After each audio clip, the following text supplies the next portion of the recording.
Hello, everyone. It's time to eat, drink, and be merry with your hosts, Lisa and Nancy.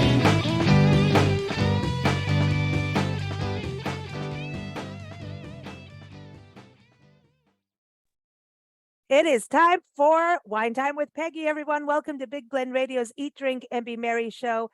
We love our first Wednesdays here on Big Blend Radio because we get to hang out with Peggy-Fiandaca. Peggy and her husband, Curt, own and operate LDV Winery in Arizona. And if you go to Scottsdale, especially for the art, their tasting room is there, and their actual winery and vineyard is out in southeast Arizona, right at the Chiricahua Mountains. So a beautiful area, and right now is harvest time. It is fall, y'all. Not that they say fall, y'all, in Arizona, but we say it here where we're recording from in North Carolina. So everyone go to ldvwinery.com. So welcome back, Peggy. How are you? I'm terrific. Yes, we're still in harvest, but we're glad that it's fall. Yeah, I bet. And so how long do you see harvest going for? Well, because this year was so odd with all the rain that we had in Arizona, particularly in southeastern Arizona. Not all of Arizona had as much rain as we have had, but it really extended harvest season. So we are still just bringing in our grapes, which typically we would be done probably by now. So actually today we are harvesting Grenache and finishing up harvesting Grenache. We harvested it yesterday also, and we'll start Petit Syrah probably tomorrow and through the weekend. So that will wrap up pulling in the grapes out of the field. And then the work is in the winery as they start fermentation of all those grapes that we're pulling in. But so you can say you made it through harvest okay, because it was getting like scary with the weather, like, okay, this could happen, that could happen. Keeping moisture off of the jewels. Exactly. The winery jewels. Exactly. I mean, we did have to drop as they're going and harvesting, we have our pickers to actually inspect the grapes. So we don't want any grapes that are not pristine. And so because of the rain that we've had, we did have some grapes that we had to drop, so to speak, because they just weren't the highest quality. So they don't put them in the bins. So we had a good yield, but maybe not as big a yield as we were projecting because of the rain that we've had, at least for the Grenache. So we had quite a bit of Viognier already in the winery. That was the first we picked, and we had quite a bit of Syrah, more than we anticipated. So we have those two crops are great. Grenache is down a little bit, and we're hopeful that our Petit Syrah is going to be fabulous. Awesome. Awesome.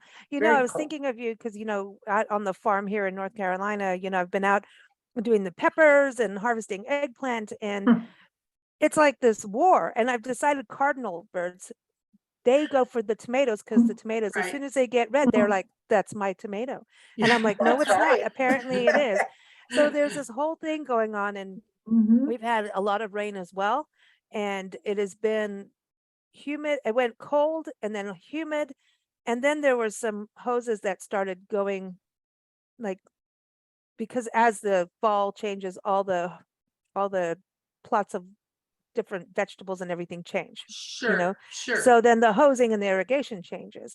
And so this one section of the peppers, we're getting all this water, and I'm like, everything is just rotting too fast, and I can't pick it at the right time because of this. And then, so we fixed that, and we had to go in and thin everything out so that everything could breathe. Like there's this hole, and I was like, is this what you guys are doing with grapes? You have to make sure there's aeration for the fruit. Absolutely. Yeah, I think I talked about that last time. We had to go in and prune so that we could get enough airflow through the vines because of the rain, as well as we had some heat spikes.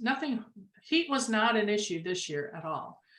We were more like Oregon in terms of fog and rain and cool. Yeah, it was very odd. Very odd year. That But- is Yeah, odd. I've seen some photos of Arizona. We're like, well, so we're gonna be home, back in Arizona in spring. So we're looking forward to it. It's like Fantastic. beautiful time Yeah. of year to be there. Can't wait. We'll come see you and have Absolutely. wine with you and go to the tasting room. That's going to be something, and Yes. that's something we're to talk about today is wine tasting, do and don'ts when you go out wine tasting in wineries and tasting rooms. And because we've recently had some interesting experiences, and we've been to a lot of wine tastings, trust me, but had an interesting experience. But you have your word of the day or of the month, your term. Let me see. Malolactic fermentation.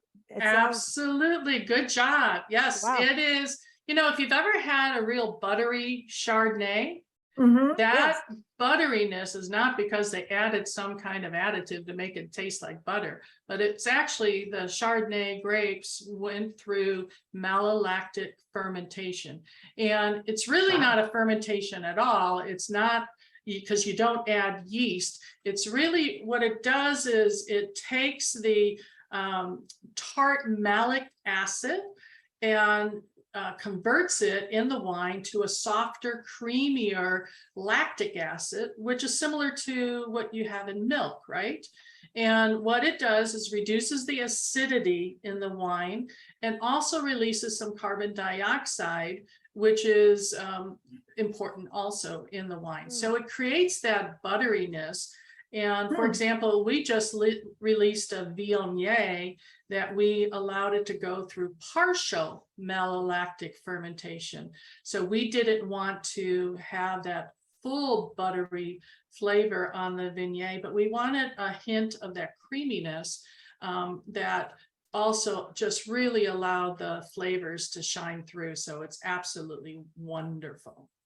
So wow. what actually happens when you say allow malolactation? What So we're- happens? Yeah, so we're actually, it's chemical, like a chemical reaction, so to speak, that Mhm. that turns that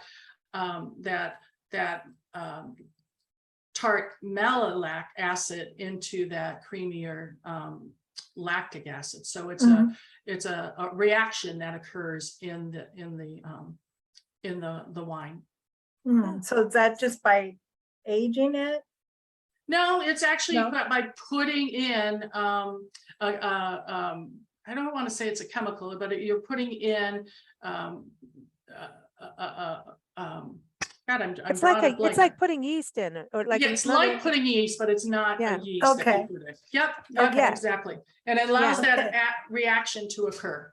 Okay. This is that science part of wine. I was thinking too, Mhm. like here you guys are farming and then having to play science and create a product. Right, Like this is, exactly. oh my gosh, that's so much stress. I mean, really, do you guys ever look at each other and go, why did we do this? Oh gosh, I mean, I had a call this morning from Curt, who is down obviously harvesting. He had to get up at 4:45 to let the crew in, and went out to the winery, and our tractor has a horrible flat tire.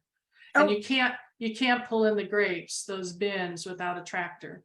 And so I had to talk him off a ledge this morning because he At was a 4:45, little, that's really nice. A nice time Yeah. to do that. he Well, was so- a little stressed out on how I to get bet. a tractor done, how to get the Grenache in and finish, and how to keep the crew busy. And so it's been a horrible morning down at the winery.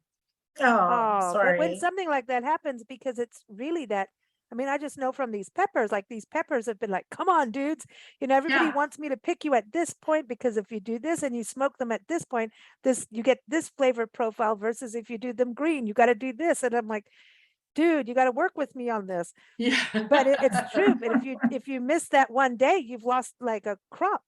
Right, You know? Mhm. right. So I'm out there every morning, look at them, talking to them, and I'm like, you will behave, and but- It's farming, and it's Mother Nature, and it's always something. We call It- our winery Always Something Winery, because there's always something breaking. Yeah. but that's part of growth too. If Yeah, it was easy, yeah. I think, it doesn't seem like the two of you seem to be challenge oriented, or and risk takers for sure, the wine, Right. that's it. I'd say that with our kind of industry too. It's risk. Yeah. What could, Nancy was going to write her first books, call it what could go wrong. Yeah. Yeah. And then just say everything. Yeah. Like I was telling Curt, I said, just focus on what you have control over.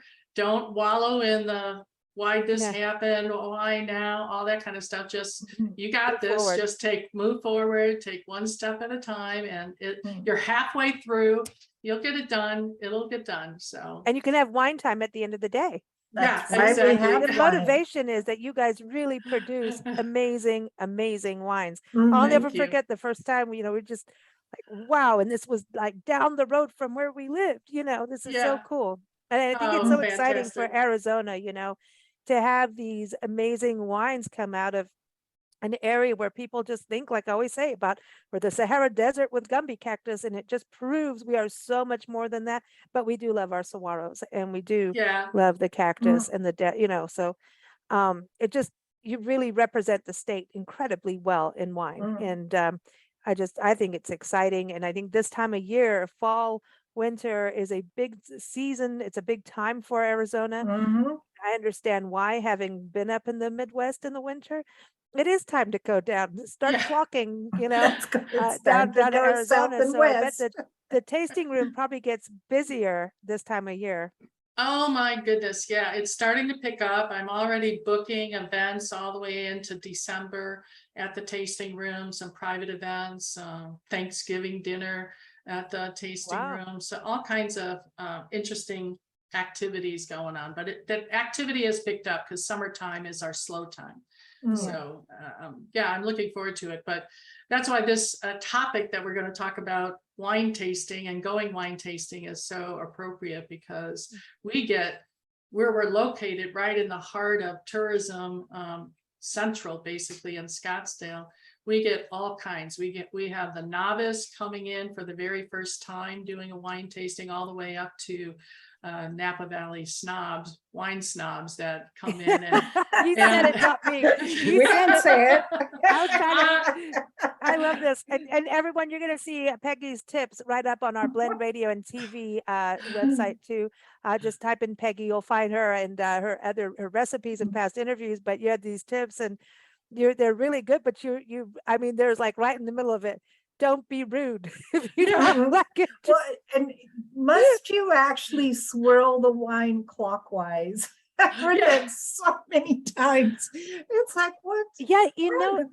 well, I think What is there's that?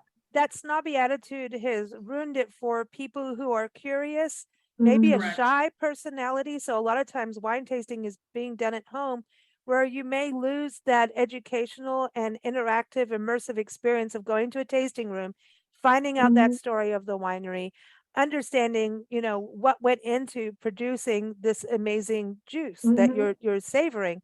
But those kind of, oh, it's this, oh, it's that. It's like someone telling you what you're listening to music. If you really like something, Right. that's what you like, But period. it's kind of like art galleries used to be. They're now changing up because they've found that the snobby art gallery doesn't do as well. And so the art and wine have seemed to always go together. And I think it started from that upper class snobbiness of, I'm rich enough for this really good wine, and I am rich enough to buy these original paintings. And a know-it-all.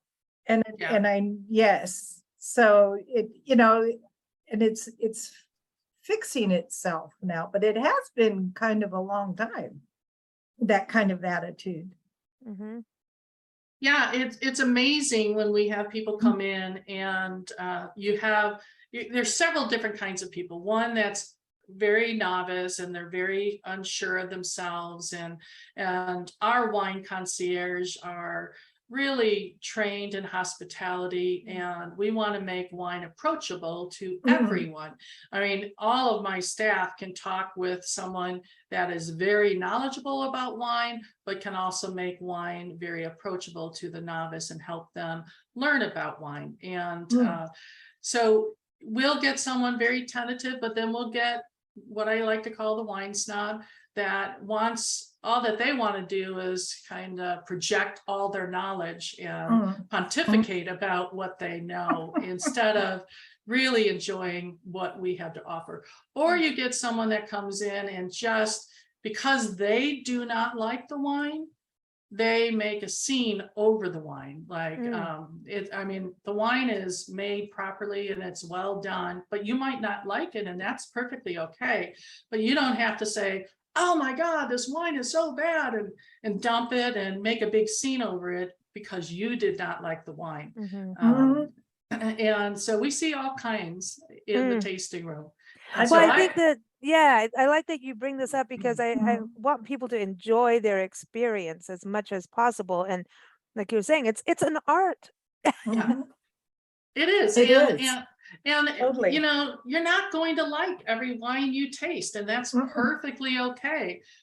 We hope you find some wine that you like at our location, but you're not going to like it from top to bottom. And because you want to just find the wine that fits your palate and what you're looking for in terms of the wine. And the staff that we at the tasting room should help you do that, should tell you about the wine.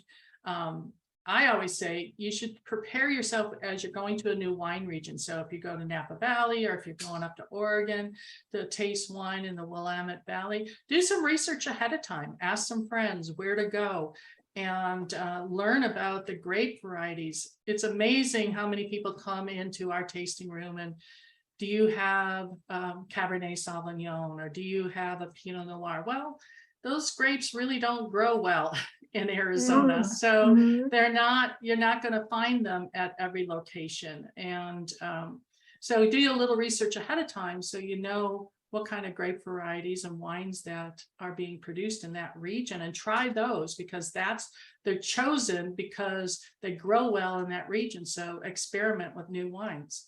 Yeah, see, that's a difference between a winery tasting room and a wine bar. A wine bar will bring in wines from all over the country, around the world, you know, depending on whatever their business, you know, focus is. But a winery tasting room, to go to a place where the wine comes from here, and this is local, this is, you know, and you can learn, that's important. We went to a winery recently and they couldn't even tell us one thing about the wine we were tasting. And That was had crazy. we gone, I should have gone with my gut instinct, because, you know, we know what we like. And so half of the wine we taste, I mean, it was well produced wine, but just not our cup of tea. Let's put it that way. Not our cup of wine. But they couldn't tell us anything. They had a shift change, and they couldn't tell us the difference. Like, is this sweet? Is it not? They didn't even tell us the grapes. See, that's the problem. Yeah. So if you don't have the grapes and you don't understand, I mean, even the tasting slip has no information. So we're sitting there going, it's red, white, we don't know. And so, I mean, it was cute names, but if you don't understand, you know, so it was kind of a waste of money, actually, other than we were with friends. It was a beautiful view, and we did find one or two that we enjoyed, but there's, you know what a rosé is. So we were safe on that. We're like, please don't be that other boxed wine that's pink. We don't want that. And I can't be rude about that, but because it's not normal wine. But you know what I mean? So it just, that's important, is having the right staff, I think, too. Absolutely. Because that was horrible to have that. I couldn't believe it. I was just, I don't think I've had that experience in a tasting room where they didn't know. That's a shame. That is really a shame, because we're in the hospitality industry, and I know before I got in this business, I was a wine collector, and we traveled, as you know, all over the place, tasting wine and buying wine. And you want to learn about the wine. And we bought more wine when we really understood how the wine was made and how the grapes were produced. And, you know, the whole story behind the winery attracted us, not only because of the taste of the wine, but also because of the experience that we had at the tasting room or with the winemaker. That's when I bought more wine. And so that's what I do, impart that kind of training to our wine concierge, because we want people to have a great experience. We want them to walk away with some knowledge about wine in general, but particularly our wine and our story, and hope that they become friends and they become buyers either that day or in the future. When Well, it someone's is- go ahead, sorry, Nancy. I was just going to say, it is about the experience and learning that this is this variety and it's grown here because it likes more moisture or it likes more heat. It likes a higher altitude, whatever that grape wants and does well being in that environment. That's the kind of wine you're going to get. And I think that people, you know, like when we were looking at the place that we went where the service was just kind of, I don't know, they kind of almost, you felt like they were throwing things at you instead of placing things in front of Correct. you. Yeah. And so maybe they had a short staff problem, or maybe Yeah, they, that's something to think about too you right know, now. they just were having an off day. That's kind of, you know, maybe, You or write maybe, it up for, yeah. yeah, or we got somebody brand new who really, that's my take on it. And I don't think the lady that was serving actually either drinks wine or knows wine. She seemed very novice. And I think that's a big mistake Right. if you're Well, a winery. right. Well, I mean, our wine concierge, I always say, we don't hire based on your wine knowledge. We hire on your personality and your ability to educate and be hospitable. I can teach you everything you need to know about wine, about our wine, our brand, our story. But I can't teach you to have a personality. I can't teach you to be nice to people. Right, right. Yeah, But yeah. so that's our philosophy, and that has served us well. And all of our staff, and I would recommend this for any winery, all of our staff have been to the winery, have participated in harvest or some activity at the vineyard. So they know when they're talking about malolactic fermentation, they know what that means. Or if someone asks, well, how do you get the flavor of cherry in the wine, they can answer those kinds of questions. They can talk about our barrel program and what the difference between a Minnesota oak and a Pennsylvania oak barrel and what it does to the wine. So we don't just have bartenders, we have that's why I call them wine concierge. So they are curating an experience around our wine and hopefully educating people, so they're gonna come back and buy more wine and tell people about us. You know, when we have I have a friend who ran a tasting room up in the mountains in San Diego. She's since retired. Tina. Remember Tina, Nancy? And I'd walk out with cases of wine. It just happened. And she doesn't drink wine. So she was a tequila girl. And she goes, I don't drink wine, but you tell me what it tastes like. And I'll tell you what others have, you know. But she would say, okay, this is where she knew everything. Right. But she goes, don't go by me. Let's go by you. And she would, you know, she wouldn't say anything. She would explain everything, but would go and, you know, what do you taste? And it became this experience of going in and learning, and her just going, tell me, you know, I'm not going to tell you what it tastes like. Yeah. It was really kind of, you know, it was interesting. amazing. But she would also tell you what other people, you know, how they enjoyed the wine. And some have said this, some have said that, but it's up to you what you like or don't like. And it was the most fun experience. And then when she retired, she finally got into wine. What the heck Oh happened? my goodness. Now she's a Is big that funny? wino. No, I should just call her. She's a big wino. Now she's gonna call me up now. But I love you know, it was hysterical. But she really taught me a lot about that hospitality of just business. And I think when people go into a wineries, to be able to have that communication, I want to know about the grapes, because there's grapes I can't pronounce. Montepulciano, I don't Right. know. Well, you know what I mean? So when you go in and you have fun and you're learning, it's so exciting. And I think it's exciting. Sometimes it could be you're going into a winery as a spontaneous thing. It could be you're with Yeah. friends and they're like, hey, let's go to the winery, and you have no clue about wine. So what would you say for someone who didn't have a chance to do that, you know, groundwork before they went on this adventure, and their friends just dragged him in? What would you say to them about going in and you're like, oh, this is my first tasting, I don't know anything? What would you say to them? Well, I'd ask the person, what are you known for? So do you produce mostly red wines, or do you produce mostly white wines, or what is it that you do best? And so kind of gear towards what they are really producing well. So and then ask some questions. I mean, if you know a little bit about what you like, say maybe you're not a big red drinker, but you're more medium, in the middle, like a Pinot Noir, as tell them that, I really love Pinot Noirs from the Northwest, or I really love a very light, not oaked, heavy oaked wine. So give them some information first about what you like, and learn a little bit about what their specialty is, and then they should help guide you towards a tasting that might fit your palate. But don't shy away from trying new things, because that's what a wine tasting is all about. I mean, try something new. So many, because again, we're in Tourism Central in Scottsdale, we get a lot of folks from the Midwest that typically drink, their palate goes to sweeter wines, because a lot of the wineries in the Midwest are sweeter. They produce like sweeter, ice wine is sweet, right? Sweeter wines, and so they come in looking, oh, I only like sweet wines.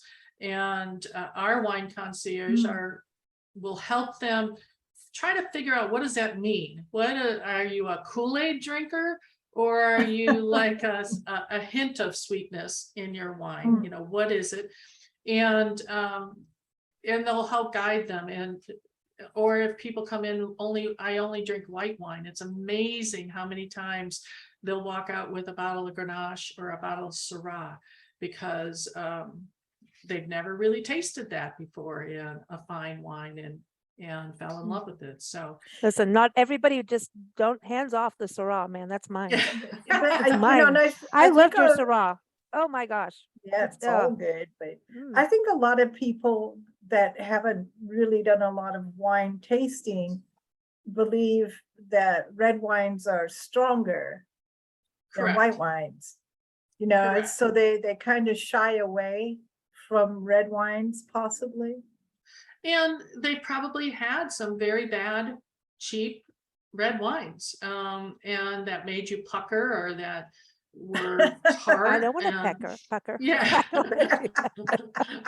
And say that right. And part of telling our story about how we make wine and how we smooth out through the aging process, so you don't have that puckering from the high tannins in red wines, then people experience it in a different way. So yeah, people come in based on their past experience with wine, and what we have to do is make that connection to our wine and teach them why this is different than what they might have had. Yeah, because and it's just, now I want to go wine tasting. I'm like, why are we all sitting here at a computer? We should be in the tasting room. Well, because it's fun to me when we go wine tasting, especially if you can sit with someone who explains to you this and that, and you're with friends. Some friends, maybe go to that winery all the time, or already are fans of the winery, and people get excited and they want to show, like, this is my favorite wine. I want you to taste this. It's like I love going to wine events. Like, we went to a lady's house. It was in Ajo, Arizona, of all places. Ajo. Wow. You've been to Ajo? Oh, yes. Ajo, on the border. And this was the beginning of our tour years and years ago. And she had this gathering at her house, and everybody had to bring wine. And she goes, just buy what you can get and bring it, and what you feel, what you like. And it ran the gamut. Pricing went from, your table wine to the high end, and it was all brown bagged. Nobody knew anything about it. And, so we didn't know. And then she'd open it up, and we all rated what we thought about that wine. And we all learned about these different wines. And it was amazing to see. So the price is not, to me, the price has actually got nothing to do with the flavor. And I think that's something we should do, a show on pricing, because, I'm like, the tractor went down, so the price went up. No, yeah. but, no, I'm kidding. But you know what I mean? It's, it was really amazing to see when you do these blind tastings to people kind of, and then you get the story, then you have this appreciation, and it really doesn't match up with Right. the money half of the time. Correct. Correct. Yeah, It's exactly. interesting, or Mm. what know, people think. Right. And also for the novice, giving them some of the basics of wine tasting is important. It's okay to dump your wine. You don't have to drink every taste if you don't like it. So there's always a dump bucket to dump it out. You don't have to power drink, so Yeah. I always caution people that go wine tasting and they're trying to go to 8 tasting rooms in a day, they're Well, having. How do you do that with your tongue? It's gonna fall Right. off, That's especially red wine. That's God. power drinking and leading to a DUI. So Yeah. we don't want that to happen. So pace yourself and drink lots of water, because wine tasting and wine is very dehydrating. And so I always say, have a tasting, drink some water, have a tasting, drink some water as you go. But kind of giving people the basics. And it's amazing how, oh my gosh, this tastes bad. I said, well, what did you just eat before you had this? Oh, I just brushed Oh. my teeth. Well, Oh no, don't do that. here's a cracker. And then have red wine. Right. Or they just had their first cup of coffee in the morning and now they're out wine tasting. Well, yeah, that's going to impact the flavor of the wine. So kind of giving those basics. Or they're chewing gum. I can't believe how many people I've seen chewing gum and then doing I wine can't- tasting. So not No. taking the gum out of your mouth, but No, that, No, it's Yeah. like, why do you that's eat not even licorice? tasting, and you're not Eat really. licorice and then go wine tasting. Right. However, I have been known to eat licorice, really good dark black licorice, not the The real Twizzler stuff, licorice. real the licorice licorice. with champagne. Happens to be a Ah. very interesting, weird thing It about is. and Yes, you're on. yes, I enjoy it. Okay. In fact, I never thought of that. I have even used a piece, the rope, it looks like Twizzlers, but I'm talking about the real stuff. You bite the ends off, so you still have that little hole, and I've used it as a straw with champagne. Yes, we've done It's a whole that. other experience. Wow. It's I will it's try it. That one's odd. actually good.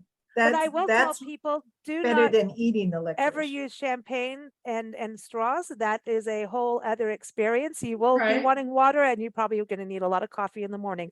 But I will not talk about that time in Vegas. And Well, there's a lot of spillage, but because it there's does something, kind of bubble up on you. but there if is you- something about licorice and champagne, even cava, cava, prosecco, more of the bigger bubbly kind of. I always call them the oily bubbles, but it's just a weird thing. I will try it. Yeah, That's a new get more one of on the- me. and you're gonna call me up and go, Lisa, we need to educate There's you. something wrong Yeah, with you. Lisa, you're goofy. But you know what? If I enjoy it, then I do Yeah, it. You know what I mean? that's That's exactly right. You know this what is it does? beautiful to talk about. Yeah. And we are talking real licorice, okay, not the real sweet red. Oh, now I want. Yeah, Right. okay. No, it's very earthy. Sure. And so Sure. it gives some wines a little more of an earthy profile. That's what it Okay. is. Yeah. It can go red wine. Yeah, I think it almost gets too close. Can throw it, but there's just a thing with the champagne and the licorice. In fact, that's my thing on New Year's Day: champagne and licorice. Okay, I will try it. She's gonna go. You're I'm weird. always up for something new. Well, okay, Mhm. so you talked about aromatherapy for wine lovers, one of the shows just a couple months ago. Mhm. And in your do's and don'ts, you talk about perfume. And so Right. this is a whole other thing too, is to not do too much cologne, aftershave, perfumes, hair stuff, because that can Yeah. affect Mhm. the The experience. aromas. Yeah, exactly. Mhm. Or, we obviously don't let anyone be smoking close to where the tasting room is or anything Sure. like that. So any aromas can have an impact on your experience of enjoying the wine. Wow. So you wouldn't Mhm. open it up next to a coffee shop. No, in one of the Wow. tasting rooms that located, and then next door a cigar shop opened up. Oh, no, Yeah. no, that's just And- wrong. That was actually- very difficult. I That's actually wrong. know a winery in a really tiny No. town. That happened to them, and the only way to get around it because of everyone's leases and was to work together, and then they created wine Right. and cigar nights. It was the only way to get past it, and Right. and to us, like other people love cigars. Nancy and I, we can't do it. It's not No. Right. happening. No. And Um, our big reds are beautiful with cigars, you know, See, it's- okay. but take it home. Yeah. Well, She's like, "Don't I do mean, it." because it is really like when somebody, I know, even when you go shopping and somebody walks by Mhm. with really strong perfume or cologne, it's Right. like a slap in the face. Right, because You that's, know, and we were at a festival one time and they located our tasting tent next to a person that had all of these scented soaps and candles and Oh, everything like yeah, that. I'd be no. gone. no. Ruined the whole experience for people because all that you could smell were those candles and the soaps that they were selling at Wow. the tent adjacent to us. This So it is just- fascinating Okay, because one time about we all did- this multisensory experience, you know? One Mhm. time we did a street fair and they put us next to the Yamas and we were on the hill and stuff ran gosh. downhill. So Yeah, that yeah. was a real Okay, well, Oh, that's boy. sensory that was a whole experience. aromatherapy too. Yeah. It was one that we didn't need to do, but No, this that is was fascinating interesting. when you think about, the tasting experience when you go to festivals too, to kind of maybe not eat right where everything is next, like if, to get the Right. full flavors. So, all right. Right. So I want to talk about your pumpkin soup because this Oh, is something, your recipe. Squash, the Yeah, butternut squash. Okay, squash. not Yeah. butternut squash. Different. Yeah. Butternut, it's roasted. So when Mm. you're cooking, is that a whole other thing too? When you're pairing, like, do you Right. think about what the wine and the food that you're pairing with because of the aromatherapy? Well, yes and no. Yes, you should. I mean, if it's a really strong smelling kind of something you're cooking, like sauerkraut or I don't know, but you might think about that in what you're pairing with.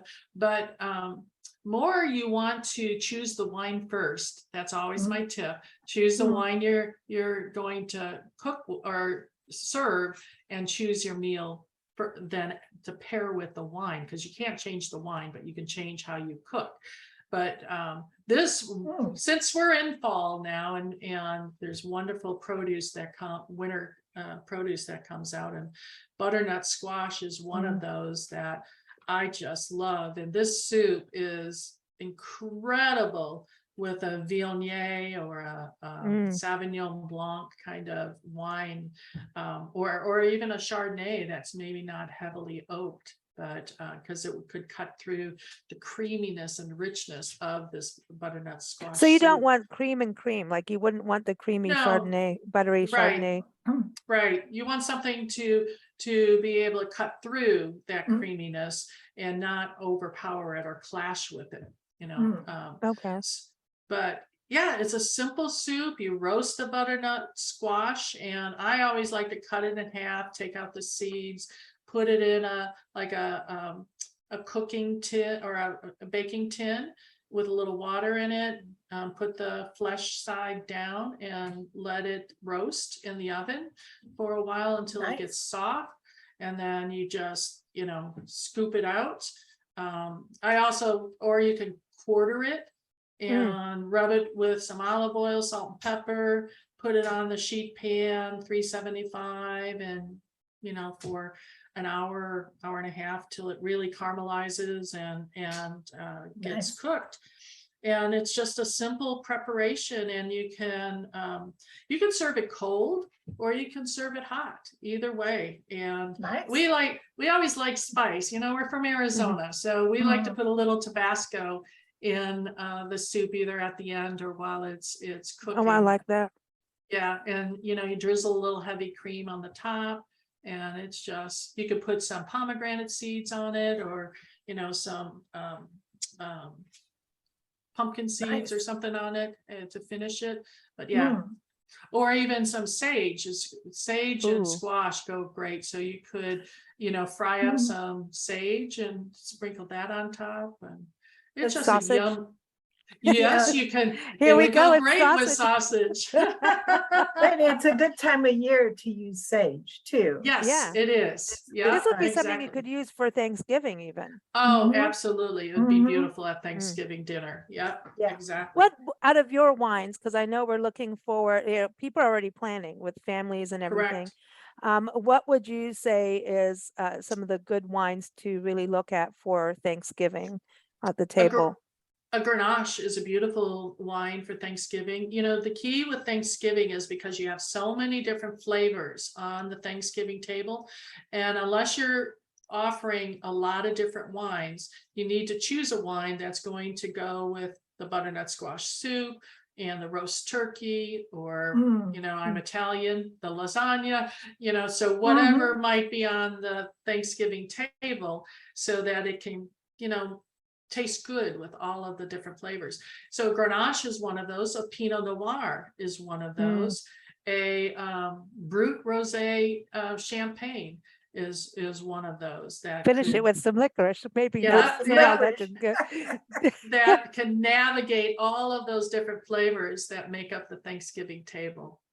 Nice. That's That's a awesome. good I'm tip. gonna have to send you a New Year's. I'm gonna have to find it. A New Year's Day photo of champagne out in Saguaro National Park with our friends when we Ah. lived in Tucson with Rondi, and it Mm. snowed. So the Yes, saguaros were yeah. covered in snow, which only lasts what, Yeah. A couple hardly hours. at 45 all. minutes. Yeah. Yeah. But we were out there in the snow. She brought this wonderful champagne, and the bottle was beautiful, and it was lovely. And I had always go to the Peanut Patch in Yuma, Arizona, and they have the best, licorice. And here I'm gonna have to go find it Wow. and see, because Mm. people are like, what are you doing? I'm having It my was fun. feast, my New It Year's was feast. fun. And if I I don't love do it. it, that's bad Mm. luck. It's a good juju. So Yeah. anyway, I'll have to find that for you. But I think, these kind of traditions are so cool to do and then change them up. Like, what you're Absolutely. saying, try a new, wine, if you haven't done Grenache before, like here's a new adventure to do it.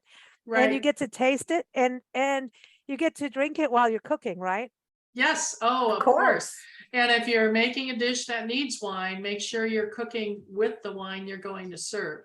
It just makes the pairing even better when you do When that. you were saying you were talking about the butternut squash and you were putting it in water, so my first thought was, could you do that with wine, or would it make the flavor change?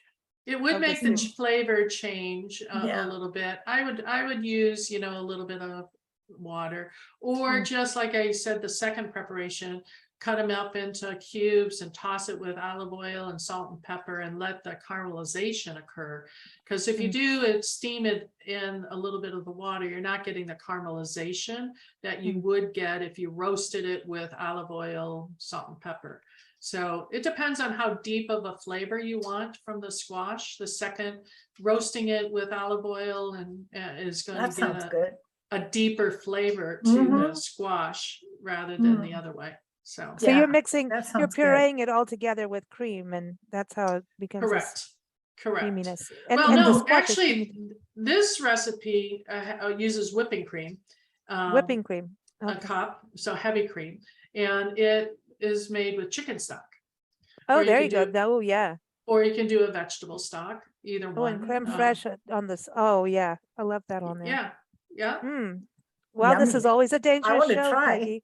Yeah, So- it makes you hungry. I It know. does.